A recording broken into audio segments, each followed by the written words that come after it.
Hello, welcome everyone. This is the Dragon Plus live stream. I am your host for this week, and as always, Bart Carroll. Jeremy Crawford will be joining us every other week. He was on last week to talk a bit about the most recent Unearthed Arcana. He will be back next week, probably talking about the most recent Sage Advice. The Sage Advice Compendium went up today on the website, but I have my headphones on, which means I must be speaking with somebody who is not here in the studio, but he is on screen. B. Dave Walters. I'm going to grab you while you're taking a sip of your coffee. But hello.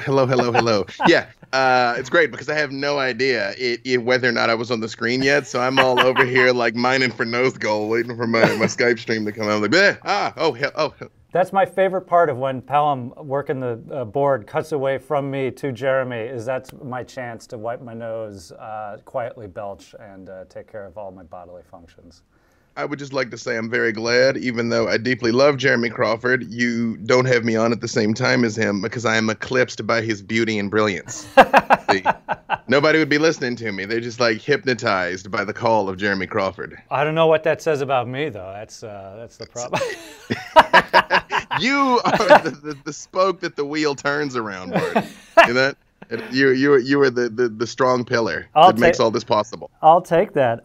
For those not familiar with B. Dave Walters, and I probably should have passed this your way beforehand, but pulling your bio, he is a motivator and he is a storyteller. He is going to be talking to us today about some of his storytelling projects that he has in the work, including a new comic series from IDW, A Darkened Wish, that will also be sort of segued into a forthcoming live stream as well, which we're super excited to talk about.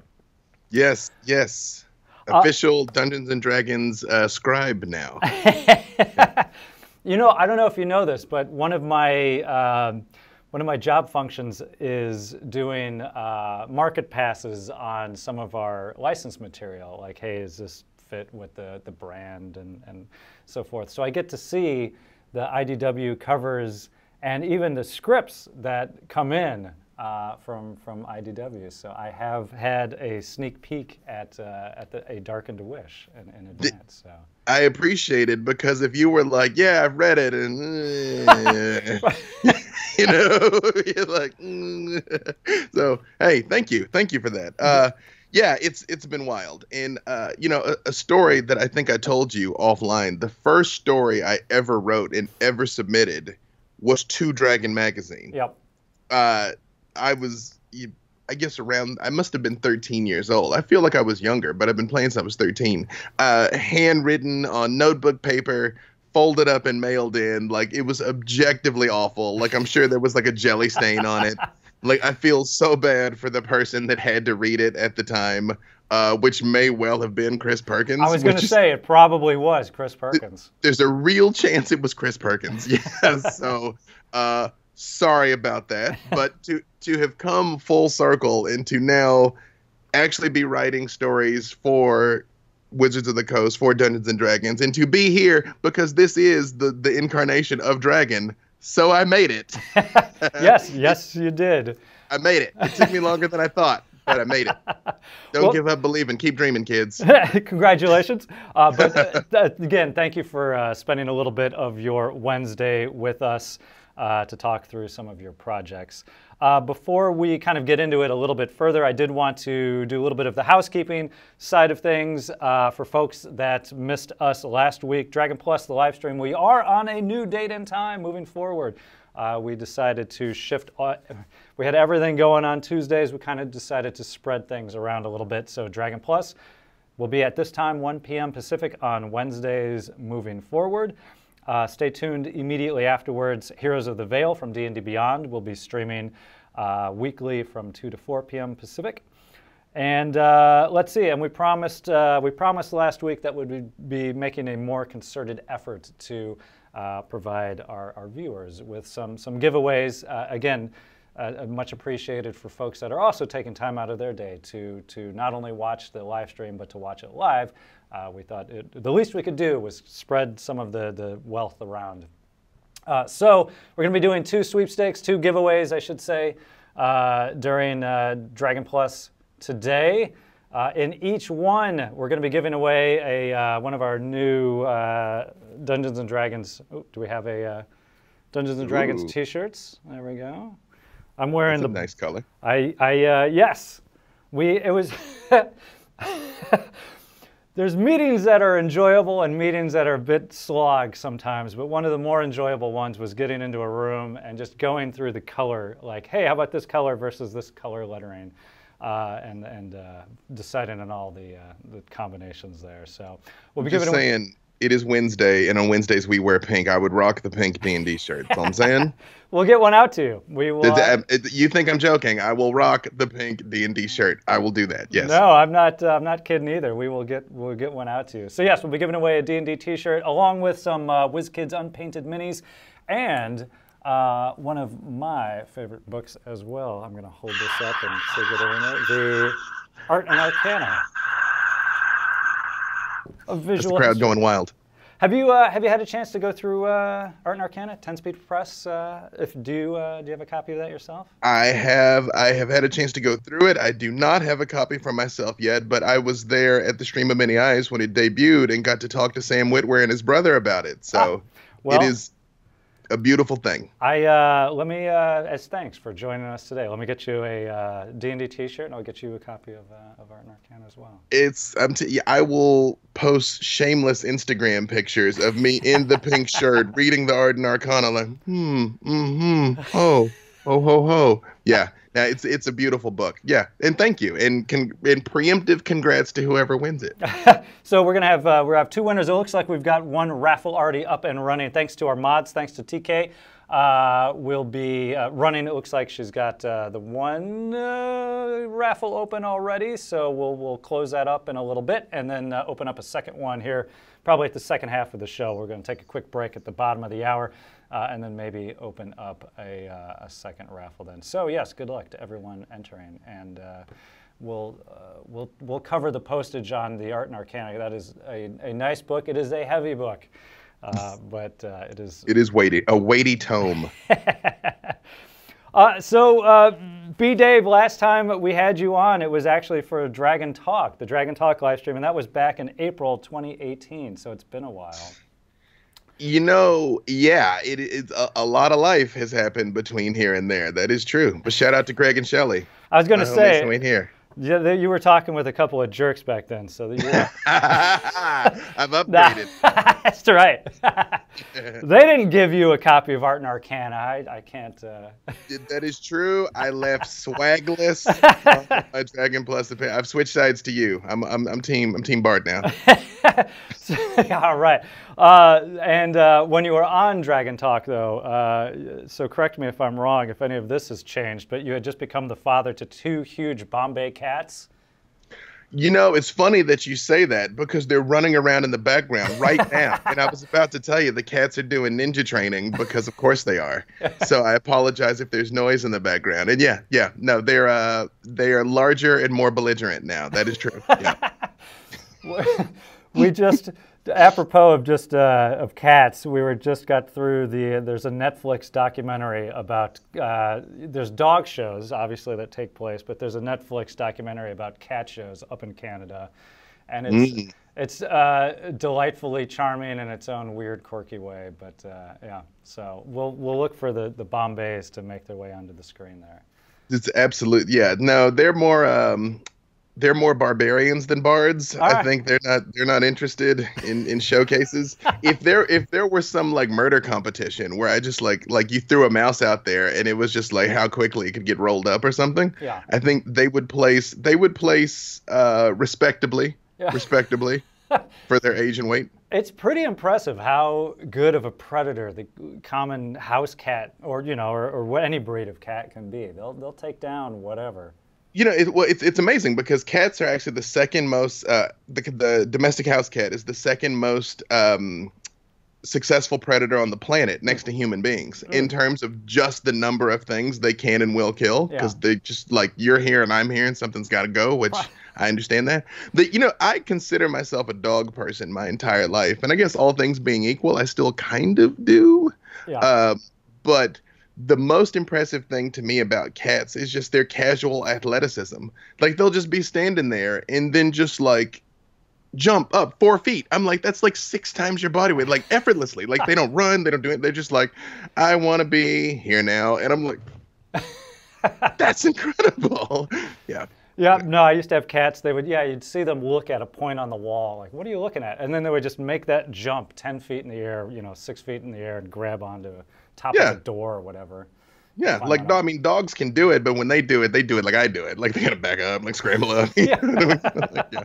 So, I agree. And the funny thing is, literally right when I said that, my little girl poked her head from behind the blinds, and she's stalking her brother. Like I'm watching her do it, like the little like creep along, and she's about to like tackle him, like it's about to go down right behind me. Okay, sorry. Also, it's Dungeons and Dragons and Cats. That should be our spinoff show, Bart.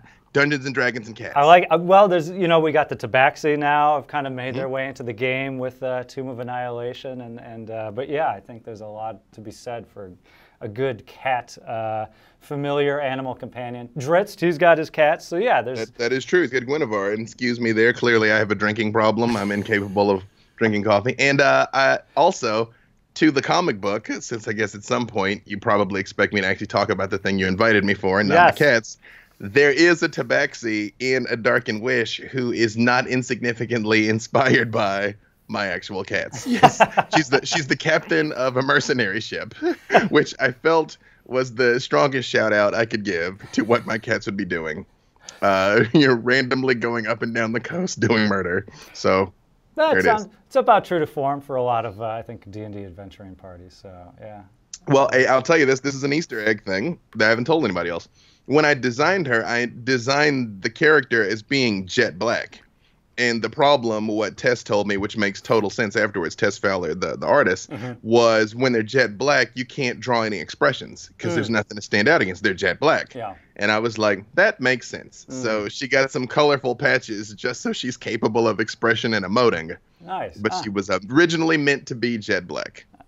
So let's talk about A Darkened Wish. So it's a 5-issue miniseries bringing war to the Forgotten Realms. When war threatens the Moonshae Isles, legendary heroes return to defeat the forces of an unthinkable foe. This will be coming out from IDW. Is there a release date for when the first issue is going to be dropping? Late February. All right, so coming up here. It is, yes, it is. It was supposed to be the week of my birthday, which is, it was supposed to drop on the 20th. I don't think that's going to happen. Hopefully, we're still going to make February. It is completely my fault that it is slightly behind because I drew some very elaborate, sweeping, epic, I wrote some very elaborate set pieces that took a long time to draw. Sorry, Tess. Sorry to your poor hand. But it'll be worth it when it sees the light of day. But it is available for pre-order at your local comic shop or on Comixology. I just found out, this is something I haven't said also, I think I can say this. If I can't say it, sorry, IDW. There's going to be 3 variant covers for each issue. So there's going to be 4 versions of each issue. If you love us, you'd buy them all. But at least buy one. Yeah. There, we gotta get some in the when we do get some in the office. Hillary Ross works with IDW, and she is always gets her hands on some of those things. We'll look at doing a giveaway in a future Dragon Plus for a couple of copies of those. So. You know what? We'll send you some signed copies. Oh, even better. Yeah, much appreciated. So let's kind of dive into that a little bit, if you don't mind. So. A Darkened Wish, where is the title sort of derived from? What is the wish itself being referenced, or where did you come up with sort of that as the title for it? Or is this going to give? I don't want without giving away the story. I'm trying to tiptoe around giving away too much of the story. Yeah. I'd say be careful what you wish for. Okay. In extremely broad strokes, I promise you the payoff will be slightly less cliche than that. I promise you, people of the interwebs. But our characters, and this isn't a spoiler, you find out very, very early. Well, actually, let me take a step back. The story is told over many years, and we go back and forth in the lives of these heroes over roughly 30 years. In the story, I'd never really say outright, like, I am 12 years old and a level 2 rogue, because, storytelling. But they start off from being roughly teenagers. We'll call it, 15, 16, plus or minus a couple years. Because, again, I've been on the internet and people will be like, no, he said they are 15. I'm like, no, roughly teenagers. Going roughly into their 40s. So a span of about 30 years passes over the course of the narrative. Which, again, if you've played Dungeons & Dragons, your average campaign, even though it might take years in real time in their world, it's like 6 months. Right. So obviously you can see a lot of Faerun in 3 decades if you're... Yeah. It could take 6 days, depending on how far you're moving along. So kind of spanning years in the series is a pretty wide swath of an adventurer's career there. Absolutely. So our heroes, and again, this is first issue, become mercenaries with the White Sails Mercenary Company because they want to leave home and see the world, which they accomplish, but of course hijinks ensue. And so you spend all your life wishing you could be someone else and be somewhere else, and then that happens, and then maybe you were better off at the beginning. Who can say? Yeah, who can say? In D&D terms, again, going back to that as well, there's the wish spell, of course, that's been in the game since probably the beginning, and I suppose it's a rare occurrence where it's ever gone off entirely successfully or to the caster's exact desire for what it is that they had wished for. It's funny because, I've been playing the game since 2nd edition. Yeah. And I very much still come from the Twilight Zone Curse Monkey Paw school of wish casting. Yeah. Which, when we did Theogony of Kairos, when we got together with when first the Uncommon Trust got together, that was a level 20 campaign, and so some of the characters had access to wish. And in V5, it's a fairly simple spell. Right. Like it kind of does these 5 things. There are parameters. There are pretty, not strict, but there are good parameters so that it doesn't go all over the place necessarily. Right. And one of the very first things I had to explain to them is I was like, yeah, I'm not doing that. So we're back to the Cursed Monkey Paw. So you can wish for whatever you want, but be careful. Because you are going to get literally that. And I remember being a teenager with these like very litigious contracts we had to like write out when casting the wish. We're like, wherefore we would like a lifetime supply of gold, subsection, that doesn't mean die right now. That doesn't mean a gold piece of paper. Ergo, vis-a-vis, and concordantly. I'm thinking I'm about to go off to wherever to get my taxes done or W-2s or and all that, but there's got to be that equivalency in the Forgotten Realms of that scribe. His job is to write out the wishes in exactly those terms to say, hey, if you're going to cast a spell, I'll give you some boilerplate text. Yeah, that's right. You're like, clause 6, subsection F. I have to have all 10 fingers afterwards. Right, yeah. Right. So that being said, the wish illusion in this story is very much in that spirit of the old spell. It very much in the spirit of a spell that can do literally anything, but it's going to do literally anything. Right. So you mentioned the characters, and in the description of A Darkened Wish, it does reference the young wizard Helene. So who are the characters that we'll be watching in A Darkened Wish, that we'll be reading about? Our main character, again, is Helene. She's a young wizard. She's from, they're all from the Moonshade Isles. They're all from the different isles, which I will let you learn about their homes over the course of the narrative. But I really enjoy her. She's a really fun character. She goes into things face first. She kind of casts Fireball first and thinks second.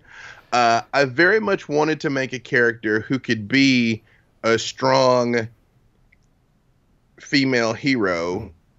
I mean, I hate having to say that because it sounds cliche, but it's true. That's what I was after. But without being bitter and jaded and angry, she can be powerful and still having a good time. which is very much where I wanted to come from, that place with her. And I have a soft spot in my heart for wizards as a class, in the sense that it just, magic users, in that when you can stop time, when you can, like, summon meteors from the sky to hammer things and, like, conjure monsters and things like that, that's really dope. And I mean, and that's what I always enjoy. I mean, over all this time I've played everything, and now of course I've written everything, but it just, V5 fixed this a lot with the play balance. But in some previous iterations of the game, where you're like, I'm a wizard and I could blot out the sun if I wanted to, and I'm a rogue, I can backstab for 9d6. And I'm like, but I can summon a monster that can also backstab for 9d6. So I wanted to tell the story from a spellcaster's point of view, because that's the one that I love so much. And I think you also get to see the story primarily from her viewpoint. And I will say, my goal with this was I wanted to tell a very hardcore epic story. They have some fun and there's definitely some jokes, but it's an intense story, because to me, part of the beauty of the Forgotten Realms and part of the reason why they've lasted so long is there's so many different ways to approach that world and approach that content. And I tried to look at it from the point of view of what would it really be like to have spent years fighting, in all the experiences that you've had, and how does that change a person over time, and do you stay friends? Do you become better friends? Do you become at odds with each other? And so I kind of wanted to represent a lot of different points of view and a lot of different people in the process of doing that. So that's Helene. She is a wizard. We're actually going to be putting character sheets in the comic book. I didn't know we were going to do this at the time, but I made all of their character sheets, and I'll come back to the character building process when we talk about the stream, but I made all of their characters, and I even selected all of their spells and everything. And as I was reading the story, I went down the list and was checking things off when they were doing them to make sure it was all things they could really do. Yeah. And that we weren't overdoing it. So again, I see you, internet, because I know people would be like, excuse me, clearly she could not cast 2 fireballs in the same day. Well, that's I love. There's trying to figure out what Gandalf would be in D&D terms based on here are the things that he's done in the books, and how does that correlate. I am that person that likes to figure out. I love theory crafting. Believe it or not, in some previous iterations of the game, I haven't tried to make Gandalf in 5e, but I actually had him as a Magus Paladin, believe it or not, that most approximated all the things you actually see him do. Because they call him a wizard, but he casts very few spells. Right. Yes, very few. A light here and a pyrotechnics there, and the like exploding pine cones. Yeah, exactly. That's again, second on D&D and cats. We'll theory craft popular characters. That's what we'll do. So that was Helene. Then there's Xander. I will tell you this also. From the very beginning of writing this story, it was planned that we were going to do a streaming tie-in also. And so a lot of these characters, I wrote literally into their fabric aspects of the people that I wanted to play them.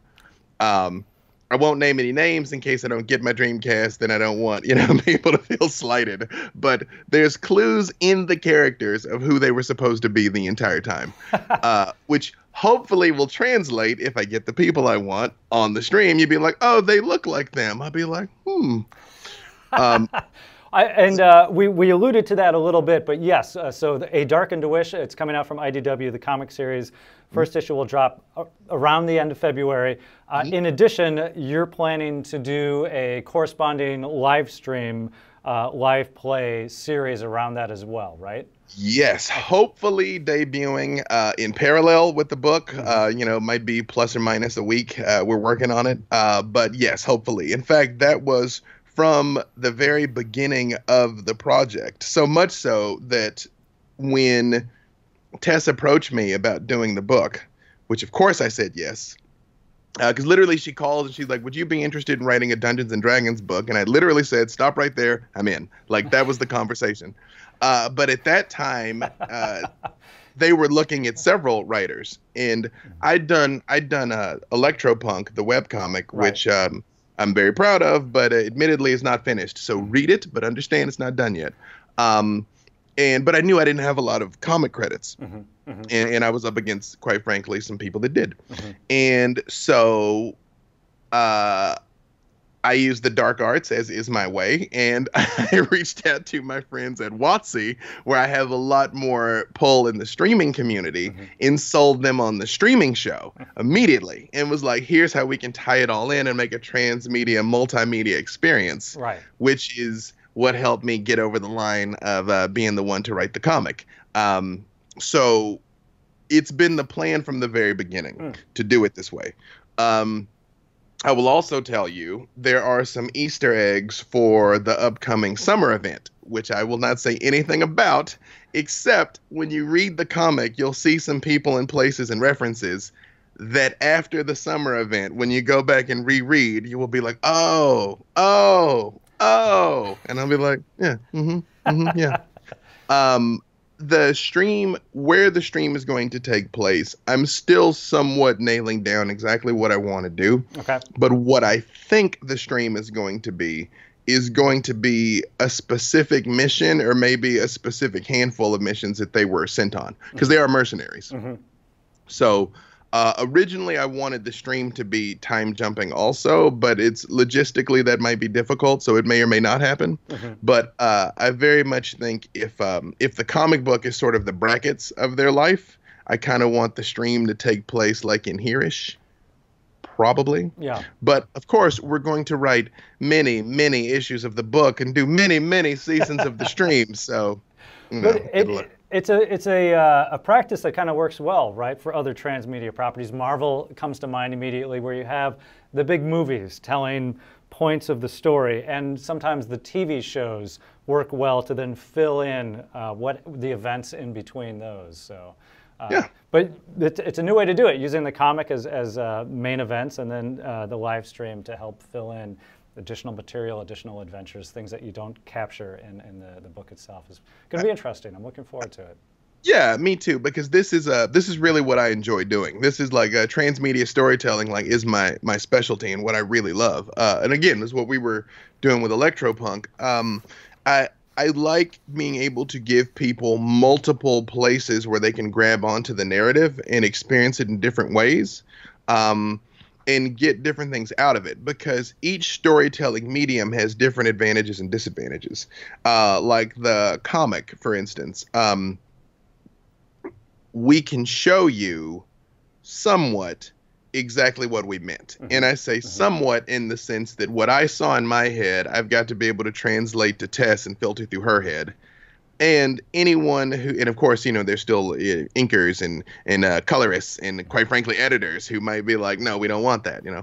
And anyone who's ever drawn anything knows you never can get on the page what you saw in your head, right? Like, it's the beautiful shining thing you saw, and then you're like, okay, I guess. Whereas fiction, when you have things like short stories, novels, things like that, it's easier to communicate exactly what you meant, and you can say exactly how the character felt and exactly how the room felt, but even so you can't always find the words that you intended. And then in the stream, of course, a person is going to take the role and they're going to go where they go with it and do what they do with it in many ways that can surprise you even. So yeah, I'm looking forward to all of it. That's what Well, tell you what, here's what I think we should do. We're at the bottom of the hour. So we're going to run a D&D rewind video, just a little bit of the highlights of the past week. But I'd like to come back, talk a little bit more about transmedia, maybe some examples that have interested you out in the world, get a bit more into to the comic series and the live stream as well. And then I believe, if I'm not misspeaking, we've got the second raffle that will be kicking up as well on the second half of the hour. So for folks watching, for tuning in, we're talking to B. Dave Walters today. He's got his IDW series, A Darkened Wish, will be coming out at the end of the month. And yeah, we'll be right back in just a couple of minutes to talk a little bit more with B-Dave.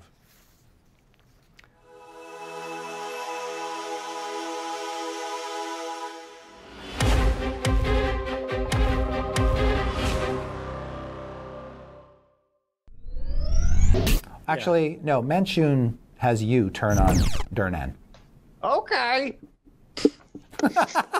And you see Doppel Diathin like tries to do like a roll towards Durnan, trying to be as deathly as possible, but he just kind of like, before actually rolling, he like gets down onto his butt first, and then like eggs up, and then like rolls over and crawls up, and he's like, "I'm death," and then attacks him twice. It's like one of those kindergarten cartwheels. Yes. Okay. Basically that, like his hands go down, just "'Tis I, the Hokage." Hello! Welcome back to another Dragon Quest live stream. I'm your host, as always, Bart Carroll. I missed you all last week, but glad to be here this week. My co-host, as always, is Jeremy Hopford. Actually, Jeremy was running slightly delayed, and so we had to stand in, although he is now here, but that would have ruined my stupid bit, so...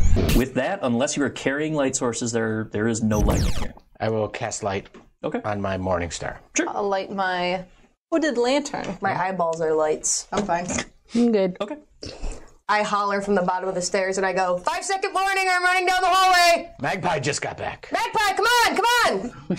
So I know that you'll follow me without question, let's go! Magpie, are you alright? And actually, this is corny, but if you're watching this to see me and you don't actually play any games, maybe you're like me and you don't really socialize much, I really strongly recommend it. Game playing is really a blast, and it's like you can find somebody, it's really, I mean, I know that's a corny kind of pitch thing to say, but it's really fun and has improved my life and made me less susceptible to getting like aimless and sad about things. I'm gonna roll an investigation and check out the place. Same. Oh, that's a natural one. Oh, that's a natural one. Wow.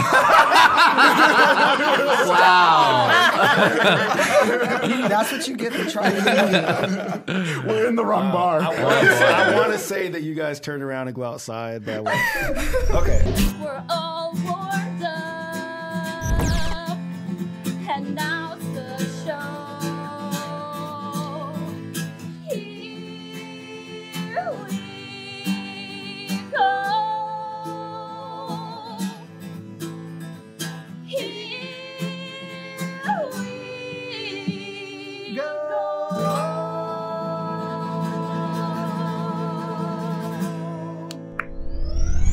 I'd kill you just for being so uppity.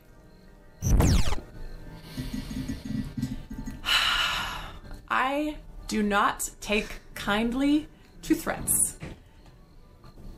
But we are within sight of the friendly arm, and I did just tell a guard that I wasn't going to be rude or try anything untoward. What?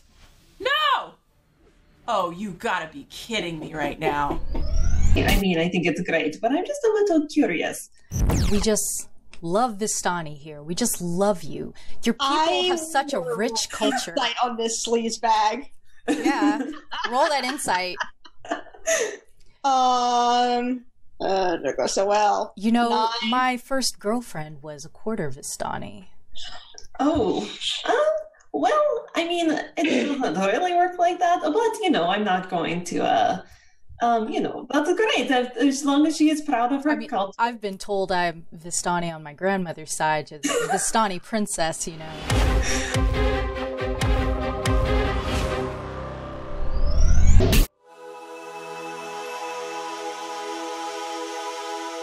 Understand why I have to wear pants for this. I'm sitting. They can't see what I'm wearing. No, we're back. We're back. Sorry. Hey, now we're back with B. Dave Walters. We were talking before the break about his forthcoming IDW comic series, A Darkened Wish, which will be segued into a live stream table play series as well. The date and times of the live stream, TBD to be announced, but are we correct in saying that it'll be on the D&D Twitch channel when it does come about? Or are we going to be in a variety of places? You know, this is refreshing because I do these interviews and I'm always like, well, I have to defer to what WotC says or what they want to say. But you are WotC. You speak. with the voice of the kingdom. Yes, it will definitely be on the official Dungeons and Dragons Twitch. It will probably be on some other outlets also, because me being me, I try to get, as wide a diversity of platforms as possible. And we're looking at maybe doing it in some different places than you're used to seeing streaming content, and also maybe presenting it in some other ways. Like we are trying to see if there's a way where maybe we can sort of extract some shorter form content out of it. Because I understand that it's tough to sit down and watch a 3 or 4 hour show, especially when that 3 or 4 hour show has been going on a while. So we're going to try to make this as accessible to people as possible, and something you can sort of jump into easily. But again, a lot of the details are TBD, and then I'm vague booking because there's some things I know but can't tell you yet. So I will tell you, it's going to be great though. The transmedia side of it, and I wanted to get back to it to that Yes. in a second, but really quickly, just did want to say Raffle. we do have our second raffle is opened up now for folks watching. Again, thanks to everyone taking an hour out of your Wednesday afternoon.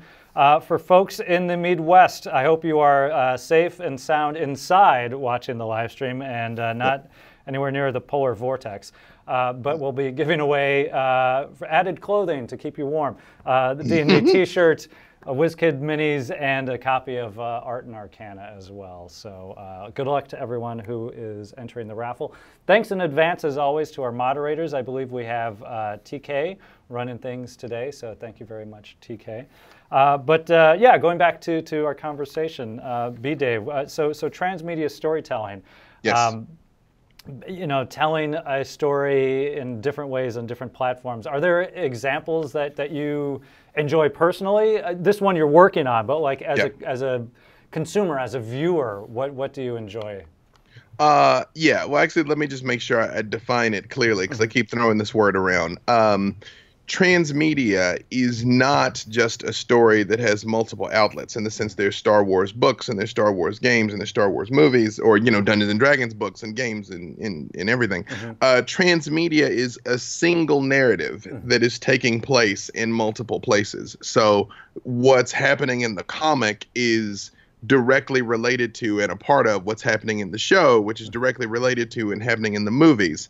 Again, Marvel has tried it, but Marvel hasn't really succeeded at it, because I think they've been they were so careful about trying to keep all of their stuff like parsed out and separated. Right. Which is unfortunate and quite frankly disappointing. I think the best example of it I've seen lately was Bandersnatch, the Black Mirror movie on Netflix. Have you watched Bandersnatch, by the way? I haven't, and I tried, but my Roku device was so old. I got the little error message going, "Oh, we're sorry, you can't watch it." God, so I went out and got a new one. So I do the we're being careful. It's not choose your own adventure. It is not the pick a path sort of storytelling that. But yes, so the Bandersnatch. Yeah, I ended up having to watch it on my computer. I had the same thing. Although, shout out Roku, it's a wonderful device. Yeah, it is. It is. So that, in the sense that, well, I don't want to spoil too much for you, but it's the plot is he works for a game company, and they have websites for the game company, and they have other things in the story that'll spin off and you experience in some other places. But the best example I could give of a theoretical transmedia project, not that I'm creating one, is let's say if you had a tabletop game where the party walked into a tavern and there was 5 people in the tavern and they all went 5 different places, and one of them went into a movie and one went into a novel and one went into a TV show, but the things that were happening to them were all affecting the world simultaneously. No, that's fascinating, because one of the principal tenets of the game has traditionally been don't split the party, never split the party, for reasons, right? You've got the dungeon master. Because reasons. The dungeon master is trying to just keep the game contained to everyone could participate. You're not going off on side quests or side stories. But with the transmedia storytelling, the way that you're describing it, you could do exactly that. You could have the different party members go off wherever. Absolutely, yeah. And it's where the industry is heading. Again, I think people are still trying to figure out how to do it well, because a lot of big corporations are still very much thinking, no, we can't have Batman show up in the Teen Titans show.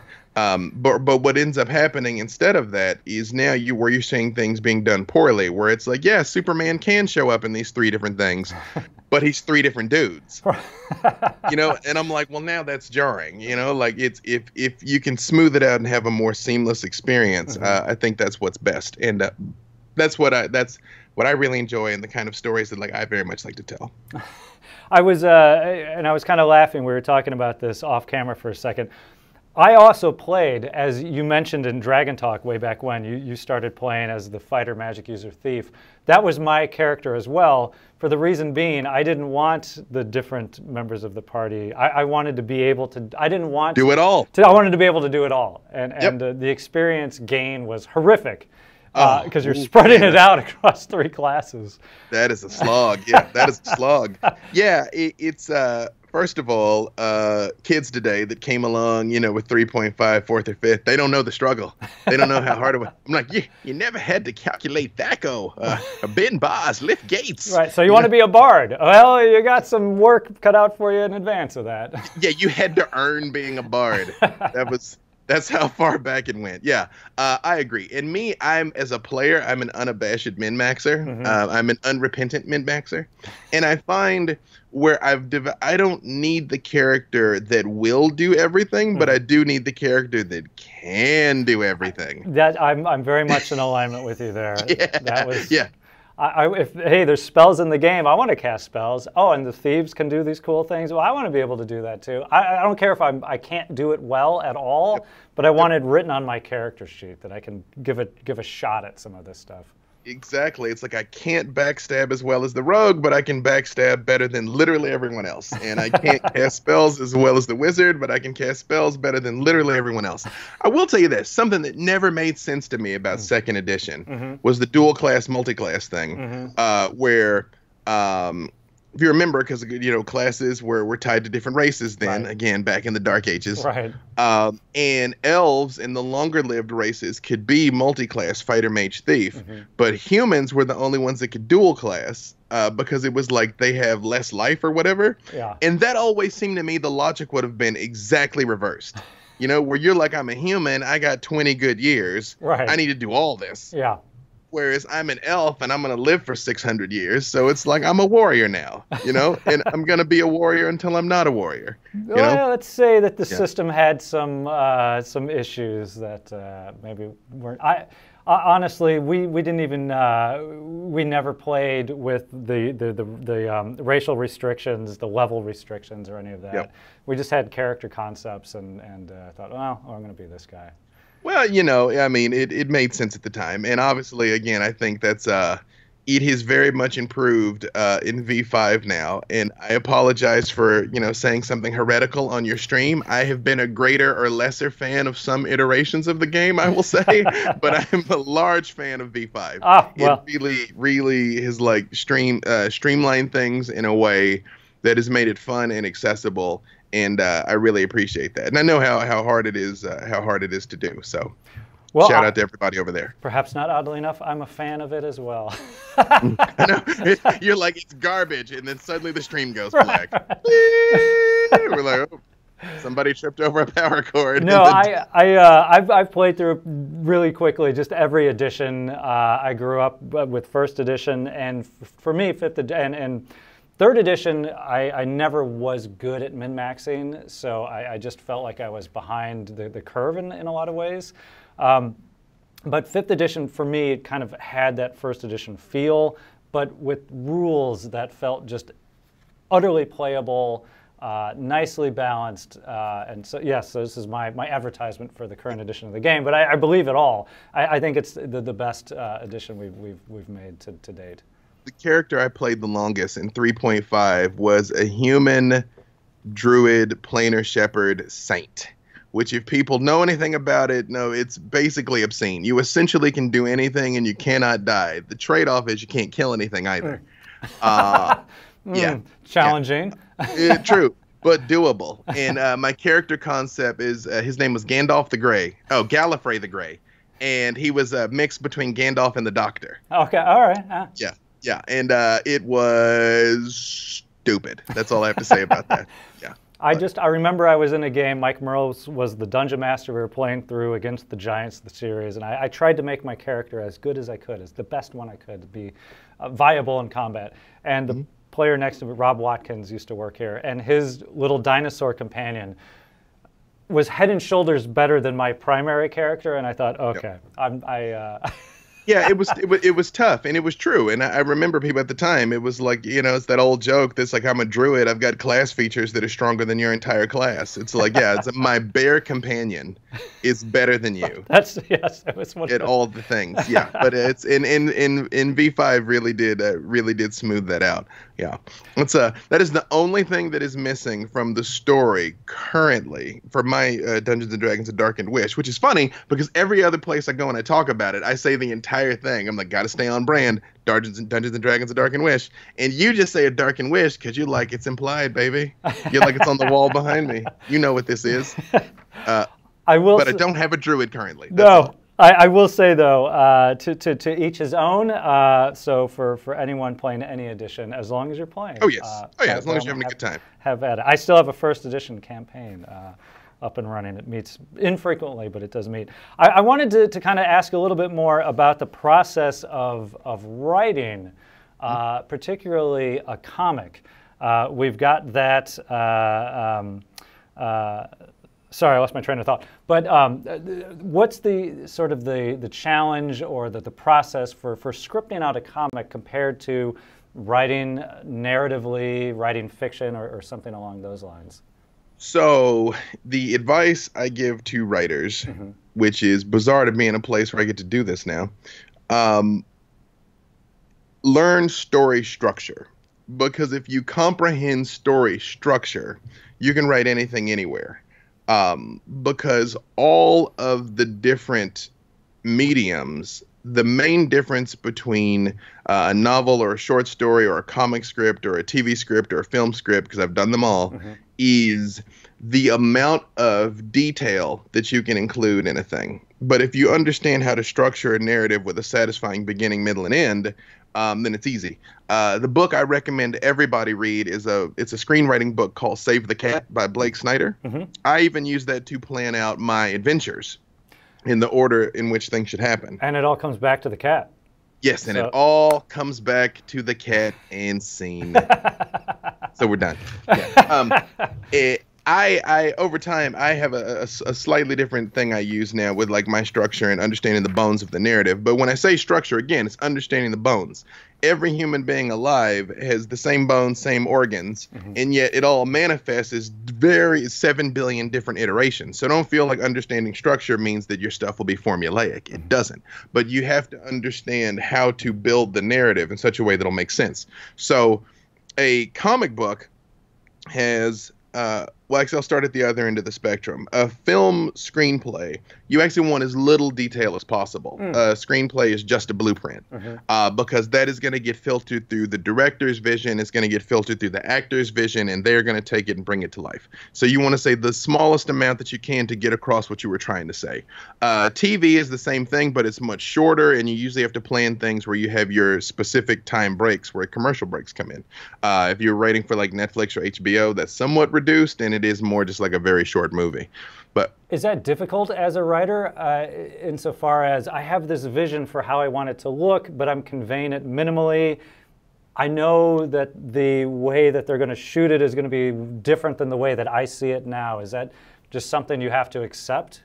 You have to understand, if you're just writing it, that you're basically giving it away, essentially. And I think that's honestly why so many directors write their scripts, too.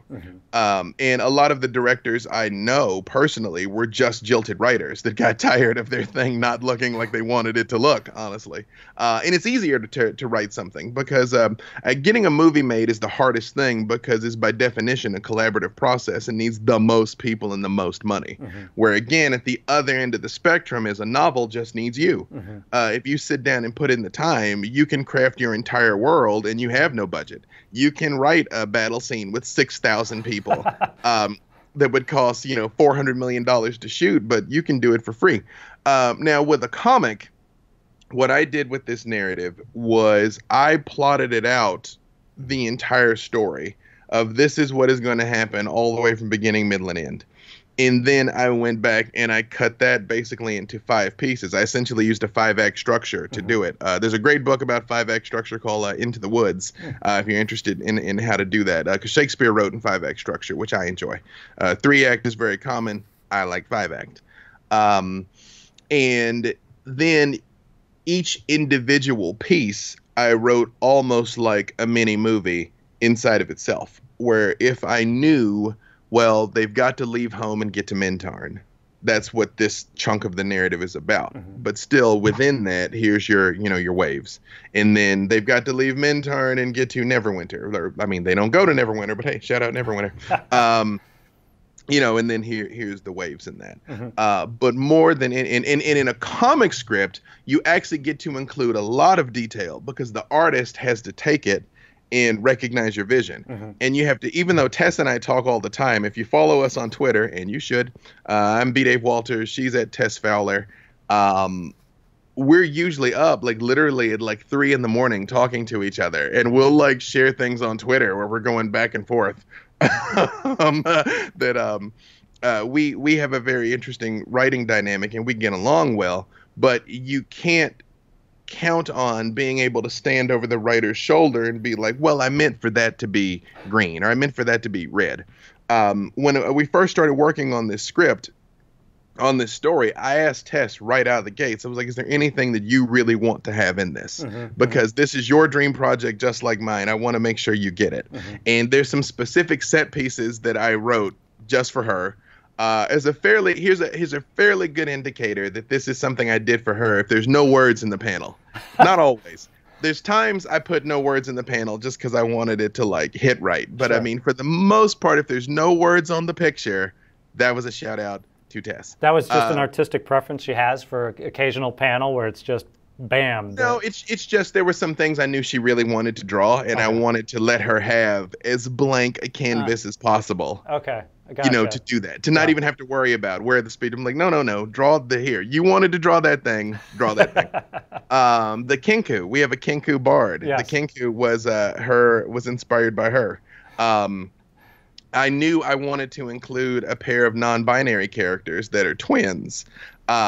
It was actually her idea to make them African American because originally I had not written them that way. She wanted to do that. So we have a very racially diverse cast, which I think is something that gets overlooked a lot in these games, where you're like, the elves are like pale and lily white, and the humans all look like Scandinavians, and then like the dark elves are inky black, and then I'm like, well, there's a spectrum of every race and every like type of thing. There's a spectrum, right. And we very much wanted to show that. Even as they go through the world and they're meeting different people, the dwarves look different from each other. The halflings and gnomes look different from each other, which is something I think was really great to do, to be able to bring that life to the story. But with sorry, I'm getting tangential, but it all relates back to this. Also, in a comic script, if it's not on the page of the script, it is not going to happen in the book. So if you want something, you have to say it. I will say, with the way I wrote this story, is most of the time I would put things like they fight a group of lizard men, and I let Tess decide. I'm like, is that 3? Is that 5? Is that 12? It's up to you. I'm like, I just need them to fight monsters. And then there was other times that I got very specific, because one of the things about this story is it is set in the Moonshae Isles, which when I originally started writing it, I wanted to pick a place that wasn't too overly beholden to continuity. Yes. Because, we've been telling stories for 50 years, and like Neverwinter and Baldur's Gate and, Waterdeep are all pretty well-worn territory. And I knew I wasn't going to be able to do something like, burn Baldur's Gate to the ground if I wanted to. I was going to ask why the Moonshae. Is it also because you could have a character from different isles and come together in different ways? Well, that is what it became, but that was not the original impetus. The original impetus was just a very common and close place that I had more room to do what I wanted to do, honestly. Okay. And then I later found out that the very first Forgotten Realms story ever, Dark Walker on Moonshae, was set in the Moonshae Isles. I didn't know that. So in the narrative, there are several shout outs to Dark Walker on Moonshae. There's several Easter eggs to like iconic past Forgotten Realms adventures. In fact, they meet people from past Forgotten Realms iconic adventures. And which I was like, teach the kids some history, But I just heard, and it might be apocryphal, might be true. That's one of the reasons why R.A. Salvatore set his books originally up in the Icewind Dale spine of the world. It was, hey, I need a place where there's not much that's been defined so that I can go there and tell my story and define that. 100%. 100%. And that's what I've done. And especially for the stream. Nope, I'm not going to say anything. Never mind. I will just say this. I've leaned very heavily on the lore of the Isles, and there's some iconic events that take place that my characters are going to be present for. Okay. And they're going to like witness certain things happen that are part of history. And I went through, and man, I put pins in the timeline. Like, even though, again, I don't necessarily express the year, I know when every single thing is happening. Let's say this: watch the stream to find out more. And also read the book. Also read the book. Definitely read the book, and also watch the stream. Yes. Well, we're getting close to the top of the hour, so I did again just want to reiterate for folks, for viewers, we've been talking to B. Dave Walters, of course. IDW will be coming out with his comic series, A Darkened Wish, near the end of February. Also look for more news on the accompanying live stream that will be using the characters and that B. Dave will be running in the days ahead to be streamed, including on the D&D Twitch channel. So we're very much looking forward to that. And I didn't even mention, we've got the next issue of Dragon Plus, issue 24, I believe, will be hitting also at the end of February. It's free, as always, on iOS and Android and at dragonmag.com. And we will be interviewing B. Dave in Dragon Plus as well. So, and hopefully, fair to say, showing off a bit of the series art and some of the material in there. Yes. Okay. I would just like to say a couple things. With the time that we have left, make sure you follow Tess Fowler. She is fantastic. Please do order the book from your local comic shop or Comixology. It really does matter when things are on pre-order and on pull lists. It really helps us out a lot. Thank you for that. And more than anything, I'm telling you, do the thing. Whatever you want to create, the stream you want to do, the story you want to write, the art you want to make, do it. Because I'm sitting here right now. I'm living proof that it is possible. I'm writing comics and affecting continuity and finally made it into Dragon Magazine. If I can do it, you can do it. Do the thing. We're absolutely thrilled, believe me, to be able to have that conversation with you there. Again, for folks who want to find out more about B. Dave, follow him on Twitter at B. Dave Walters. Tess Fowler, she couldn't join us today, but we have referenced her multiple times. She will be the artist on this series. You can find her at Tess Fowler on Twitter as well. I'll say, as always, thanks again to our viewers for spending an hour of your afternoon, depending on your time zone, I suppose. As a small token of appreciation, congratulations to our 2 raffle winners for joining us live. It's very much appreciated. Thank you, as always, to our followers, to our subscribers. Thank you to our moderators as well. Thank you, of course, to Pelham Green for manning the technical side of things as well. B. Dave, this was a pleasure. We'd love to have you back on again, and of course, once we get close to the live stream as well, we'd love to see how that's going. So anytime, I'm always here, always available. All right, folks, do please stay tuned. D&D Beyond will be streaming Heroes of the Veil coming up shortly. And we will be back next week.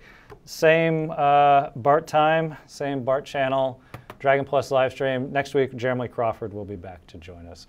Thank you, B. Dave. Thank you so much. Thank you. Thanks, everyone.